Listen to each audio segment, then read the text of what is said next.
quarterbacks. Already mentioned Joey Aguilar, QB1. Any surprise to you? No, I mean, it was good that we had a quarterback battle. I do think that, Heupel handled this very well. You can't have for the locker room just somebody come in and take heed. Yeah. To me, you've got two really really good and capable backups with Merklinger and McIntyre. Very unique but similar situations. As they get older, they'll differentiate themselves. But it comes down to a couple of things. I mean, if you look at what Aguilar's put on tape, he has more tape, more snaps, more yards than, any of those guys 20, 30, 40. I mean, I didn't look at the stats, but he's got quite a few more yards than probably 100, 200. So Yeah. you know what you're getting out of him. Merklinger, to me, he seems like a great guy as far as being able to manage the game. Funny enough, I met him in person the other week at one of our events. Very very good guy. Very personable. It seems cliche. It seems a lot like coach talk, but the guys in the locker room want to have this kind of congealed unification. You want to be able to feel like you can go to your teammate beside you, whether it's across the ball, whether it's you're running back to your hip, and know that you've got somebody there. So I honestly, I can't speak more highly of Jake Merklinger as a human being. And then George McIntyre. I mean, if you look at him outside of the weight, I mean, he looks just as good as any quarterback in the SEC, just as far as his throwing mechanics. It's just so difficult in this day and age to be able to really get that starting spot. So Joey Aguilar, absolutely, it makes too much sense. We all knew it was going to be the case. It was just, again, you have to kind of earn your stripes. So what are your thoughts? Yeah, and I completely agree with everything that you said there. We pretty much knew coming in Joey Aguilar was going to be that guy. He was going to get the starting spot, but you also said it correctly. Coach Heupel handled everything the correct way. He didn't just name Joey Aguilar the starter whenever he first came in. He told him, and after Nico left, Skylar and I came on the show when we first reported all this. I said, I do think that you need to go get a quarterback, but you need to tell him you have a chance to compete for that spot. I'm not going to hand it to you right away. I've got two guys here that I think can handle this offense and can win games for us. So I have that in the room. I'm not just going to hand you this spot. You got to earn it. And, Aguilar went out and he earned it. Does he still have stuff that he needs to work on? Absolutely. But you also said it yourself. He has tons more experience than these other two guys. Granted, not at the Power 5 level, but in his 2 seasons at Appalachian State, he has thrown for a total of 6,760 yards, a 60.1 completion percentage. Granted, last year was a little bit down at 55.9%. 56 touchdowns, 24 interceptions, and those 24 interceptions to most people would be, eyebrow raising. You're not really liking those numbers, and I agree with you. But when you go back and you actually look at the game film, his junior season, he threw for 3,757 yards, 33 touchdowns, and 10 interceptions. That's a 3-to-1 ratio of touchdowns and interceptions, less than an interception a game. Yeah, and I And think then Nico had maybe a 2-to-1 rather than a 3-to-1, if I remember correctly. yeah, and he only threw for what was it, 19 touchdowns total, and there was only, I believe it was, we did the numbers. It was 5 of those that came against big opponents in Oklahoma, Alabama, Florida, Georgia, those teams right there. Yeah. Um, There was a stat I saw, and I tried to verify it as much as I could.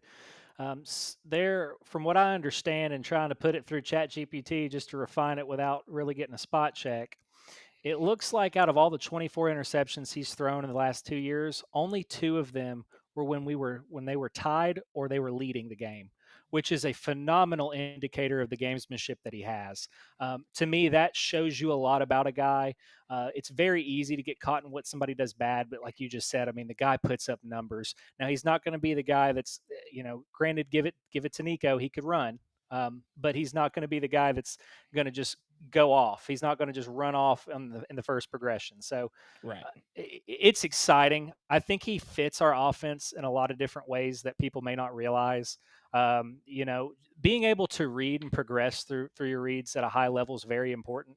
A lot of film talk and just looking at what they showed in the Ohio State game shows that, Nico a lot of times tried to not even really roll out, but just laterally move.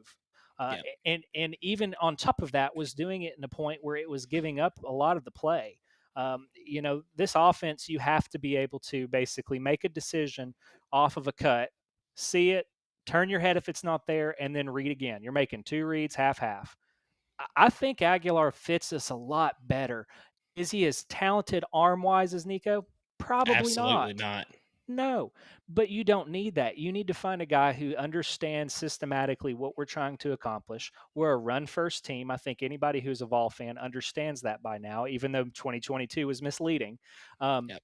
but at the end of the day, if you're able to establish the run, that opens up so much more in 3rd and 5, 3rd and 4, even in 2nd and 10. I mean, a lot of teams like to run it, but there's just so much there, I think, that's for the taking for Joey. And I just listening to him, he seems very poised. He Yep. seems like he's not going to get out of his head. He knows where his mistakes are, and he's going to move forward and play ball for us. So it's exciting, man. Yeah, absolutely, man. And you mentioned the number of interceptions that he had when they were tied or leading, only being 2 of those 24. Hmm. I I can believe that. And especially in last year's numbers where he threw for 23 touchdowns and 14 interceptions, he had to try to force the ball down the field because the defense for Appalachian State last year was just god awful. Like it reminded me, honestly, it reminded me of the defense for Tennessee in 22, just Oh how God. bad that was. That's what it reminded me of. He had to make sure that he could get the ball downfield and score points for his offense, so they had a shot at even winning the game. So I completely agree with you there about the interceptions. I obviously probably need to do a little bit of fact checking to make sure that's true. But I would say that's probably pretty close to the truth as far as the amount of interceptions thrown when leading or tied. And Skylar and I'm not sure about you, but Skylar and I are both, avid listeners of the Eric Ainge show. Um, Eric Ainge, former quarterback at Tennessee, and he knows what he's talking about whenever it comes to quarterbacks. Yeah. He's gone to practice and he said that you could see a clear difference in the decision making from Joey Aguilar compared to Merklinger and McIntyre because he's been there. He has done it in a game. He knows the decisions that need to be made. Obviously, he wants to make some of those I guess, quote unquote, hero throws, but he knows what the safe choice is. And if he doesn't have to take that throw, he's not going to. And that's something that McIntyre and Merklinger still have to learn. Now, kind of going on with those backups there, Merklinger has made huge strides this Yeah. offseason as far as his leadership goes. His skill set is a lot better as well. He just doesn't have the experience. I do think that's probably going to be your second string guy if Aguilar was to, God forbid, get hurt or let's just say he's not performing. I think uh, Merklinger is going to be that next guy to come in, but don't count out McIntyre. He is arguably the most talented of the three, but you said it right now. He's a true freshman, and he really needs to gain some more weight in muscle, especially. Otherwise, I mean, he looks like a guy that, he gets hit one time, he might break in half. I mean, let's just be totally honest. But the dude is talented. Yeah. Talented is all get out. I mean, he can see the running lanes whenever he needs to. He can make almost every single throw. It's just once again the inexperience. He doesn't have the experience at this level yet, but let's just add in next season when you got Faison Brandon coming in. You've got so much talent in these young guys coming in. I think Tennessee at quarterback, at least for the next, I'll say 4 to 5 years, when you consider Faison Brandon, he's got to at least be a junior before he can go to the pros. I think Tennessee at the quarterback position, as long as everyone stays or stays healthy anyway, because I do think at least one of the three quarterbacks is going to transfer out. And I think it's going to be either Merklinger or McIntyre. That's just the way that the game is played nowadays with the transfer portal and the NIL and all that stuff going on. But I think that Tennessee is set at the quarterback position for the next several years. it's just yet to be seen at this point. Yeah, it's a very interesting spot to be in. When's the last time you can remember Tennessee having a quarterback battle with three guys instead of two? You know, uh, 2004.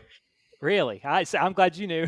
I don't actually remember that because I was too young, but I know it was Eric Ainge, it was Rick Clausen, and I believe was it Brent Schaefer?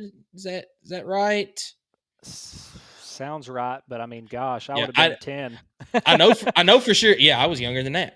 I know for sure that it was Rick Clausen and Eric Ainge, and I think Brent Schaefer was the third one in that number there. When you had like a three-way type battle for the quarterback position. And I'm curious how that season went. I mean, again, it's a good problem to have. There's not a scarcity issue in the quarterback room. It might not be that we have three Hendon Hookers in there, uh, but you just don't know. I mean, at the end of the day, if you think about it, Joe Milton was starting over Hendon Hooker at the original point in time, and a lot of it you just don't see until you get to game, and then the rest is again history. You just have to kind of figure it out, and that's why again it doesn't surprise me that Joey's going to be the starter day one. I mean, it's very clear. Yeah, absolutely. So I was corrected. It was Brent Schaefer. The main battle was between both true freshmen Eric Ainge and Brent Schaefer, and redshirt junior Rick Clausen was also in with that battle there. And ultimately, all of them got to play. Ainge won the job. He suffered an injury that led to Clausen taking over, and Schaefer did make a couple of starts. His mobility was the difference maker for him. And that 2004 season, even with that battle there, was actually a very good season. They went 10-3, 7-1 in the conference. They made the SEC title game against Auburn, in which they ultimately got beat. Um, you know, Auburn is now claiming that year as a national championship year. Don't know if anybody has seen that, but anyway, I digress on that one. But yeah, so Joey Aguilar went in the job. Ultimately, it's the correct decision, and obviously, you cannot take one person and say, this is going to happen, but everyone looks at Hendon Hooker, what Heupel was able to do with him, because Hendon Hooker was turnover prone at Virginia Tech. Joey Aguilar turnover prone at Appalachian State. People are making the comparison. Well, Hendon Hooker did this at Virginia Tech, came and did this at Tennessee. Can we see the same from Aguilar? Yes, we can, but this is two totally different situations. These are two totally different players. Do I think Aguilar is going to have success this year and lead Tennessee to a good season? I absolutely do. But we cannot go in expecting him to have a Hendon Hooker type year just because they've got similarities going on. Yeah, and going back schematically, I think if you look at what Tennessee does with the wider splits, it almost is a quarterback friendly offense. It I is. mean, just put yourself in the quarterback's shoes. I mean, if you've got three tight ends, like sometimes what Alabama will do, there is so much going on in front of you, it's hard to see. So, credit to Heupel. I mean, obviously he's a quarterback. He knows what it takes to win at a high level. The offense is going to be built for a guy to really just rip it, make a decision and rip it. I'm excited. I really find it crazy that a lot of people just don't have that belief in him. I see a lot of people putting him as maybe the worst quarterback in the SEC. I can guarantee you that he will not be the worst quarterback in the SEC. That's a Jake guarantee, as much as that means. But Let's just be frank. He's going to be better than Diego Pavia.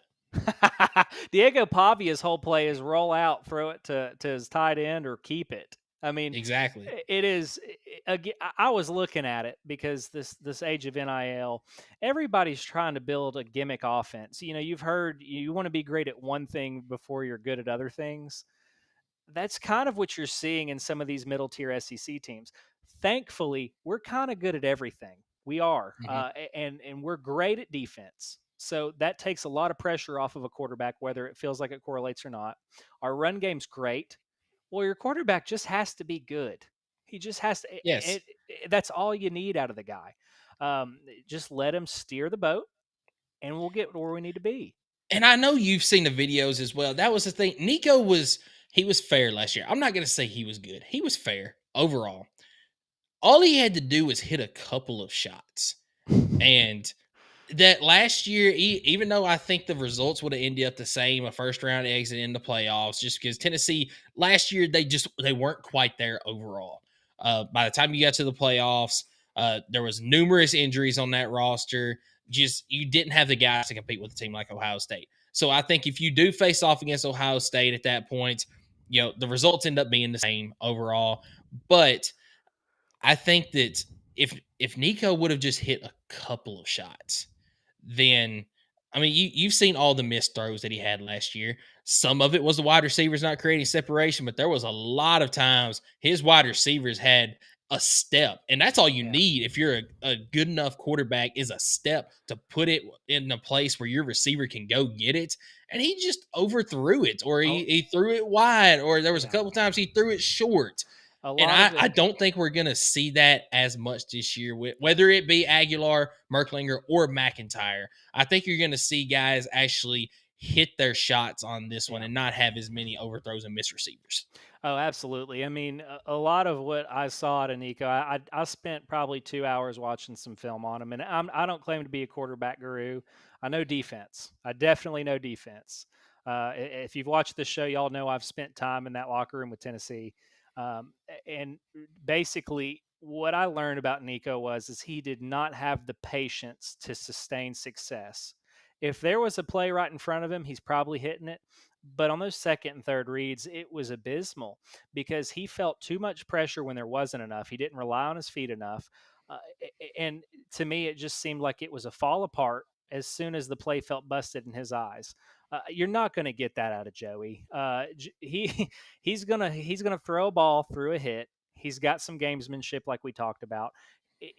People are going to hate me saying this, but he's kind of a gamer like Diego Pavia. He's a harder nosed guy. He is. Yeah. uh, Pavia is just one of those guys to me that if you see kind of what he brought to Vanderbilt, if you're able to cater around a quarterback, you can see success. I hate to use Vanderbilt as an example, but their whole offense ran through that quarterback. Again, thankfully, we don't have to worry about that. We've got more talent at the offensive line position than I think we had last year. That's pretty wild to think Yes. about. We have a very intricate run scheme. We've got a plethora of running backs who all do different things really well. Uh, to me, again, there's just too much to worry about, and I'm hoping that a lot of these teams sleep on Aguilar because he can make you lose games if you're the opponent. I So completely agree with you on yeah, all fronts. I think our offensive line is definitely more talented. A lot of hype about this offensive line coming out of the last couple of scrimmages, especially. So I think your offensive line is more talented. You mentioned it, a deep running back room. All of them have different skill sets. I think you've got a more talented wide receiver core this year as well. Granted, unproven. Obviously, I'd love to have Brew McCoy back. I'd love to have Dante Thornton back. I'd love to have some of those guys back. But I think that this group overall is more talented, just unproven so far. yeah, And top to then bottom. Yeah, other than Eli Stowers at Vanderbilt, I think that you've got arguably the best tight end in the SEC in Miles Kitselman coming back. Definitely one of the most dependable tight ends in Miles Kitselman. And you can't count out Ethan Davis either. I mean, no, Ethan Davis, he's put on a ton of weight. He's really worked on his craft. I think overall the offense is more talented as a whole. And you said it, the quarterback does not have to be great. They have to be good in this offense.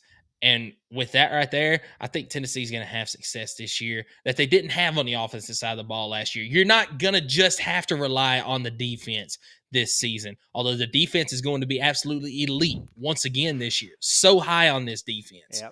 But I completely agree with you. Got a couple of comments here, and I want your thoughts on this. So Rhonda says, we cannot lose GMAC. May lose David Sanders if we do. Plus, he's an in-state kid. A lot of potential. Uh, Yeah, I can't speak on the player negotiations that we have now in the NIL room. Hopefully that new signing with Adidas means that we won't lose anybody. We can just outbid everybody. Uh, but Yeah, but I don't see us losing David Sanders. And I agree. George, I think is in a better spot. It is tougher because you have Faison. Um, but again, I just knowing the way that Heupel coaches these guys, he's very transparent. I would think that again, it would only make sense for a guy like Merklinger. I believe he's out of Marietta, so it would make sense for him to leave. I don't see that. Again, I think that when you buy into a team and you know what you've got, you kind of just stay. Not a lot of team. I mean, we didn't lose a lot in the transfer portal relative to some other SEC teams, so that tells you a lot about the culture here. And so, but I'm with you. I probably would rather keep George McIntyre over Merklinger just because of the intangibles. But that's also me wishing that he could gain 40 pounds, overnight. I just don't know what he's going to look like, an additional weight on him. But all exciting things. I mean, if we're worried about losing kids to transfer portal, that means either somebody beat them out or somebody outbid, which means we hope our roster management's okay. Yeah, so I mean, I've already said it. I think that McIntyre is the more talented Yeah, of the quarterbacks in the room right now. I tell you what, I really like Jake Merklinger. I do too. Um, and I think that it's possible Tennessee ends up keeping all three between Merklinger, McIntyre, and Brandon. But with the way the world is now, transfer portal, NIL, all that stuff, it's going to be hard for them to be able to keep all three. Yeah. I do think so. So here's my thoughts on it, and this will be the last thought on the quarterback after I turn it over to you. Um, I think that we have all three of them for spring practice next year, but I think one of them transfers out after spring practice. I don't think anybody's going to transfer out at the end of the year. Your thoughts? Uh, from again, I can only go off of the way that I got to speak with Merklinger. He seemed very excited to be a Vol. He was very willing to do things that weren't just for the benefit of his paycheck. I like Merklinger. I think he would stay. Um, I could see that. I think that yes, if you're going to have somebody leave, you're going to have them leave in the spring. Now, my question to you is do we know Faison's going to be on campus in the spring? Because that would be your true tell if you're like, okay, I'm out of here. I've got three guys ahead of me. I got to go. Or two guys ahead of me. I got to go. You know? I It's not a guarantee, but the way that everything is going now, does he play basketball or baseball, or is he just a football guy? I don't think he plays baseball. He could play basketball, but I mean, even then, I would see him signing early. Just Yeah, like that's my thoughts. I think that he's going to sign early. He's going to be on campus in December. In December, be there for the bowl game, playoff game, whatever it may be, and he's going to be in there for all of the winter stuff going into spring, that type of thing. So I think that he's going to be there for spring practice. he plays basketball. From what I'm seeing, he's okay. Yeah. If So basically, I mean, he's already got a full ride to Tennessee. Why would yeah, he stay for his senior year playing basketball, risk getting hurt, anything like that? yeah, But yeah, I think he's going to be there for spring practice. I think he's I going would to think enroll so. in December, January. Yeah, Um, Ultimately, super excited about this quarterback group this year. yeah, I think no matter who ends up being the starter at the end of the season, because it's not a guarantee that Aguilar is going to keep the job for the entire season. I think that whoever we have at the end of the season is going to be good enough to get us where we want to go this season. So it's just a matter of everything else around the quarterback.